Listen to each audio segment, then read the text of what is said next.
창세기 38장. 그 무렵에 유다는 형제들에게서 떨어져 나가 히라라고 하는 아둘람 사람이 사는 곳으로 가서 그와 함께 살았다.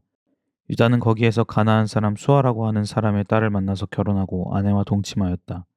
그가 임신하여 아들을 낳으니 유다가 그 아들 이름을 에르라고 하였다. 그가 또 임신하여 아들을 낳았다. 이번에는 아이의 어머니가 그 아들 이름을 오난이라고 하였다. 그가 또다시 아들을 낳고 이름을 셀라라고 하였다. 그가 셀라를 낳은 곳은 거십이다. 유다가 자기 맏아들 에르를 결혼시켰는데 그 아내의 이름은 다말이다. 유다의 맏아들 에르가 주님께서 보시기에 악함으로 주님께서 그를 죽게 하셨다. 유다가 오난에게 말하였다. 너는 형수와 결혼해서 시동생으로서의 책임을 다해라. 너는 내 형의 이름을 이을 아들을 낳아야 한다. 그러나 오난은 아들을 낳아도 그가 자기 아들이 안 되는 것을 알고 있었으므로 형수와 동침할 때마다 형의 이름을 이을 아들을 낳지 않으려고 정액을 땅바닥에 쏟아버리곤 하였다. 그가 이렇게 한 것이 주님께서 보시기에 악하였다. 그래서 주님께서는 오난도 죽게 하셨다.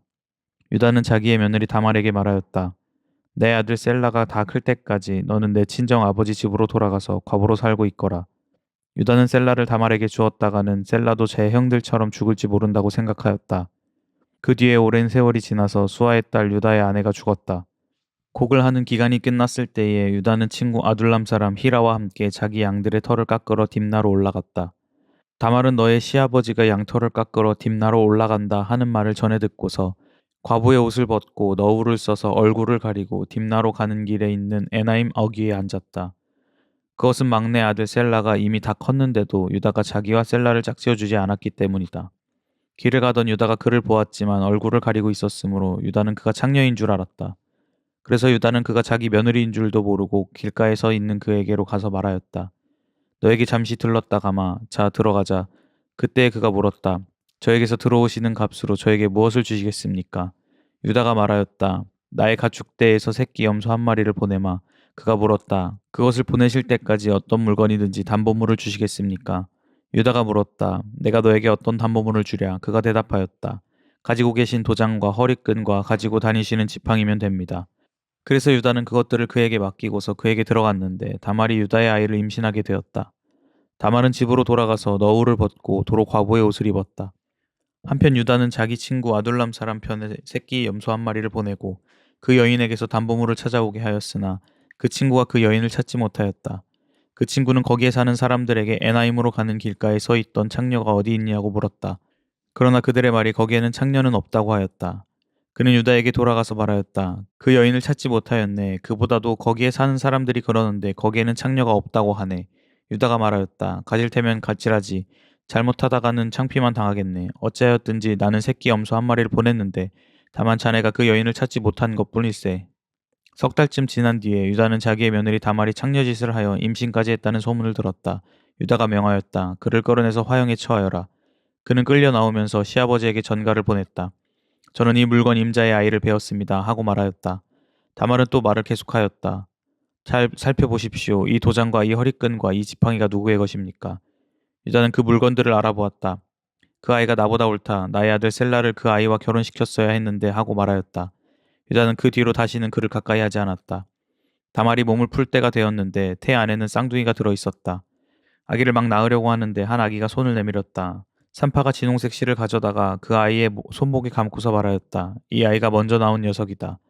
그러나 그 아이는 손을 안으로 다시 끌어들였다. 그런 다음에 그의 아우가 먼저 나왔다. 산파가 어찌하여 내가 터뜨리고 나오느냐 하고 말하였다. 그래서 이 아이 이름을 베레스라고 하고 그의 형 곧 진홍색 실로 손목이 묶인 아이가 뒤에 나오니 아이 이름을 세라라고 하였다. 창세기 39장. 요셉이 이집트로 끌려갔다. 요셉을 이집트로 끌고 내려간 이스마엘 사람들은 바로의 신하인 경호대장 이집트 사람 보디발에게 요셉을 팔았다. 주님께서 요셉과 함께 계셔서 앞길이 잘 열리도록 그를 돌보셨다.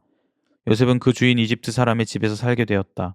그 주인은 주님께서 요셉과 함께 계시며 요셉이 하는 일마다 잘 되도록 주님께서 돌보신다는 것을 알았다. 주인은 요셉이 눈에 들어서 그를 신복으로 삼고 집안일과 재산을 모두 요셉에게 맡겨 관리하게 하였다. 그가 요셉에게 자기의 집안일과 그 모든 재산을 맡겨 관리하게 한 그때부터 주님께서 요셉을 보시고 그 이집트 사람의 집에 복을 내리셨다. 주님께서 내리시는 복이 주인의 집 안에 있는 것이든 밭에 있는 것이든 그 주인이 가진 모든 것에 미쳤다. 그래서 그 주인은 자기가 가진 모든 것을 요셉에게 맡겨서 관리하게 하고 자기의 먹거리를 빼고는 아무것도 간섭하지 않았다. 요셉은 용모가 준수하고 잘생긴 미남이었다. 일이 이렇게 된 지 얼마 지나지 않아서 주인의 아내가 요셉에게 눈짓을 하며 나하고 침실로 가요 하고 깨웠다. 그러나 요셉은 거절하면서 주인의 아내에게 말하였다. 주인께서는 모든 것을 나에게 맡겨 관리하게 하시고는 집안일에는 아무 간섭도 하지 않으십니다.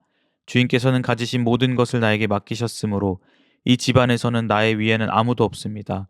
나의 주인께서 나의 마음대로 하지 못하게 한 것은 한 가지뿐입니다. 그것은 마님입니다. 마님은 주인 어른의 부인이시기 때문입니다. 그런데 내가 어찌 이런 나쁜 일을 저질러서 하나님을 거역하는 죄를 지을 수 있겠습니까? 요셉이 이렇게 말하였는데도 주인의 아내는 날마다 끈질기게 요셉에게 요구해왔다. 요셉은 그 여인과 함께 침실로 가지도 않았을 뿐만 아니라 아예 그 여인과 함께 있지도 않았다. 하루는 요셉이 할 일이 있어서 집 안으로 들어갔는데 그 집 종들이 집안에 하나도 없었다. 여인이 요셉의 옷을 붙잡고 나하고 침실로 가요 하고 졸랐다. 그러나 요셉은 붙잡힌 자기의 옷을 그의 손에 버려둔 채 뿌리치고 집 밖으로 뛰어나갔다. 여인은 요셉이 그 옷을 자기의 손에 버려둔 채 집 밖으로 뛰어나가는 것을 보고 집에서 일하는 종들을 불러다가 말하였다. 이것 좀 보아라. 주인이 우리를 웃음거리로 만들려고 이 히브리 녀석을 데려다 놓았구나. 그가 나를 욕보이려고 달려들기에 내가 고함을 질렀더니 그는 내가 고함 지르는 소리를 듣고 제 옷을 여기에 내버리고 바깥으로 뛰어나갔다. 이렇게 말하고 그 여인은 그 옷을 곁에 두고 주인이 집으로 돌아오기를 기다렸다. 주인이 돌아오자 그에게 이렇게 일러바쳤다. 당신이 데려다 놓은 저 히브리 사람이 나를 농락하려고 나에게 달려들었어요. 내가 사람 살리라고 고함을 질렀더니 옷을 내 앞에 버려두고 바깥으로 뛰어나갔어요. 주인은 자기 아내에게서 당신의 종이 나에게 이 같은 행패를 부렸어요 하는 말을 듣고서 화가 치밀어 올랐다. 요셉의 주인은 요셉을 잡아서 감옥에 가두었다. 그곳은 왕의 죄수들을 가두는 곳이었다. 요셉이 감옥에 갇혔으나 주님께서 그와 함께 계시면 돌보아 주시고 그를 한결같이 사랑하셔서 간수장의 눈에 들게 하셨다. 간수장은 감옥 안에 있는 죄수를 모두 요셉에게 맡기고 감옥 안에서 일어나는 온갖 일을 요셉이 혼자 처리하게 하였다. 간수장은 요셉에게 모든 일을 맡기고 아무것도 간섭하지 않았다. 그렇게 된 것은 주님께서 요셉과 함께 계시기 때문이며 주님께서 요셉을 돌보셔서 그가 하는 일이 무엇이나 다 잘되게 해주셨기 때문이다. 창세기 40장. 이런 일들이 있은 지 얼마 뒤에 이집트 왕에게 술잔을 올리는 시종장과 빵을 구워 올리는 시종장이 그들의 상전인 이집트 왕에게 잘못을 저지른 일이 있었다. 바로가 그 두 시종장 곧 술잔을 올리는 시종장과 빵을 구워 올리는 시종장에게 노하여서 그들을 경호대장의 집 안에 있는 감옥에 가두었는데 그곳은 요셉이 갇힌 감옥이었다. 경호대장이 요셉을 시켜서 그 시종장들의 시중을 들게 하였으므로 요셉이 그들을 받들었다. 그들이 갇힌 지 얼마 뒤에 감옥에 갇힌 두 사람 곧 이집트 왕에게 술잔을 올리는 시종장과 빵을 구워 올리는 시종장이 같은 날 밤에 꿈을 꾸었는데 꿈의 내용이 저마다 달랐다. 다음날 아침에 요셉이 그들에게 갔는데 요셉은 그들에게 근심스런 빛이 있음을 보았다. 그래서 요셉은 자기 주인의 집에 자기와 함께 갇혀 있는 바로의 두 시종장에게 물었다. 오늘은 안색이 좋아 보이지 않습니다. 왜 그러십니까? 그들이 그에게 대답하였다. 우리가 꿈을 꾸었는데 해몽할 사람이 없어서 그러네. 요셉이 그들에게 말하였다. 해몽은 하나님이 하시는 것이 아닙니까? 나에게 말씀하여 보시기 바랍니다. 술잔을 올리는 시종장이 자기가 꾼 꿈 이야기를 요셉에게 하였다. 내가 꿈에 보니 나의 앞에 포도나무가 있고 그 나무에는 가지가 셋이 있는데 거기에서 싹이 나더니 곧 꽃이 피고 포도송이가 익었네. 바로의 잔이 나의 손에 들려 있기에 내가 포도를 따다가 바로의 잔에 그 즙을 짜서 그 잔을 바로의 손에 올렸지. 요셉이 그에게 말하였다. 해몽은 이러합니다. 가지 셋은 사흘을 말합니다. 앞으로 사흘이 되면 바로께서 시종장을 불러내서 직책을 되돌려 주실 것입니다. 시종장께서는 전날 술잔을 받들어 올린 것처럼 바로의 손에 술잔을 올리게 될 것입니다.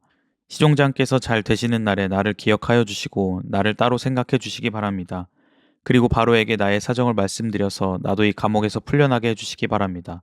나는 히브리 사람이 사는 땅에서 강제로 끌려온 사람입니다.